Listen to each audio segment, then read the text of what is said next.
Hi everyone. In this video, we will show you how to see who viewed your TikTok profile.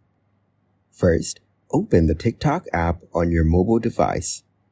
Now tap on the profile icon located in the bottom right corner of your screen. Next, tap on the three horizontal lines in the top right corner to open the menu. From the menu, select Settings and Privacy. In the Settings, tap on Privacy. Now scroll down and look for the option labeled Profile Views and tap on it. Here, you will see a toggle option for Profile View History. Turn this toggle on to enable the feature.